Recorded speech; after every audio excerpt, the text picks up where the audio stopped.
मेरे हजूर की कोई बहन नहीं थी, लेकिन जब आपको हज़रत हलीमा सादिया रज़ी अल्लाह ताला अन्हा अपने साथ लेकर जाती है तो वहाँ आपकी एक रज़ाई बहन होती है जिसका नाम हज़रत शीमा रज़ी अल्लाह ताला अन्हा होता है। वो आपको ना उठा लेती है, लोरियाँ सुनाती है। तो रात को ना जब काफ़ी टाइम लेट होता था, शाम का वक्त होता था, तो ख़वातीन खाना पकाने लग जाती थी। तो सारी बहनें जो होती थी ना, छोटी बच्चियाँ होती थी, वो अपने भाइयों को बाहर लेकर जाती थी।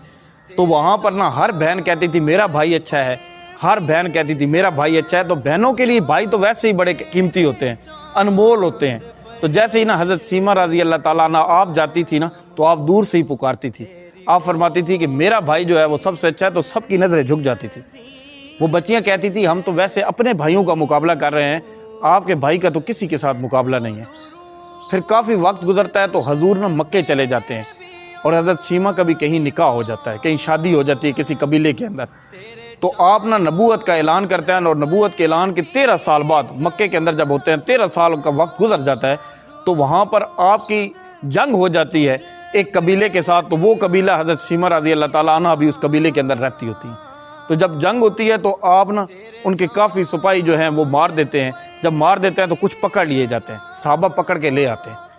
तो वहाँ पर ना फ़िदिये की डिमांड रखी जाती है। जब फ़िदिये की डिमांड रखी जाती है तो उस कबीले के जो सरदार होते हैं वो मुख्तलिफ़ घरों में जाते हैं और पैसे इकट्ठे करते हैं, जो उस दौर का चंदा जो भी चीज़ होती थी वो फ़िदिये इकट्ठा करते हैं। तो हज़रत शीमा का जब घर आता है, आपके घर का दरवाज़ा जब खटखटाया जाता है तो आप बाहर निकलती हैं, तो आपको फ़िदिये का कहा जाता है।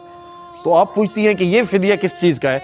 तो वो बताते हैं कि जो जंग हुई है, जो लड़ाई हुई है, हमारे बहुत सारे सिपाही जो है वो दूसरे हमारे जो दुश्मन हैं उन्होंने पकड़ लिए हैं, तो उन्होंने फ़िदिया की डिमांड की है। तो आप कहती हैं ठीक है, आपकी जो गुंजाइश होती है, अब ये कह ही रही होती हैं, तो आपको पता चलता है किसी से आवाज़ आती है कि अल्लाह के नबी का नाम आता है। तो हज़रत शीमा रज़ी अल्लाह ताला अन्हा फरमाती हैं कि अल्लाह के नबी की बात कर रहे हैं, मोहम्मद सल्लल्लाहु अलैहि वसल्लम की बात कर रहे हैं? तो उन्होंने कहा बिल्कुल। तो उन्होंने कहा वो तो मेरे भाई हैं, चलो मैं तुम लोगों के साथ चलती हूँ। तो वो बड़े खुश होते हैं, वो साथ ले चलते हैं।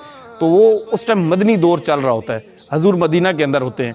तो आप चलते चलते जब वहाँ पहुँचते हैं तो सहाबा ना नंगी तलवारें लेके खड़े होते हैं। तो जैसे ही ना आप कबीले के उन सरदारों के साथ चल के आ रही होती हैं, तो अचानक ना एक सहाबा, बहुत सारे सहाबा जो खड़े होते हैं, उनमें वो आवाज़ लगाते हैं कि ए देहाती औरत, तुम्हें पता नहीं है कि आगे किन का खैमा है? यहाँ तो अजान दी जाती है तब हज़रत जिब्राइल अलैहिस्सलाम आते हैं, तुम ऐसे कैसे आ रही हो? तो हज़रत शीमा रज़ी अल्लाह ताला अन्हा फरमाती है, आप फरमाती है कि मेरे रास्ते से हट जाओ, तुम मुझे नहीं जानते, मैं हज़रत मोहम्मद सल्लल्लाहु अलैहि वसल्लम की बहन हूँ। तो सहाबा की नज़रें झुक जाती हैं। तो सहाबा ना बड़े आजिज़ी के साथ आपको रास्ता दे देते हैं। तो जैसे ही हजूर के खैमे में आप पहुँचती हैं तो हजूर खड़े हो जाते हैं। आप फरमाते हैं मेरी बहन तुम क्यों आई हो? तो आप फरमाने लगी कि मैं इसलिए आई हूँ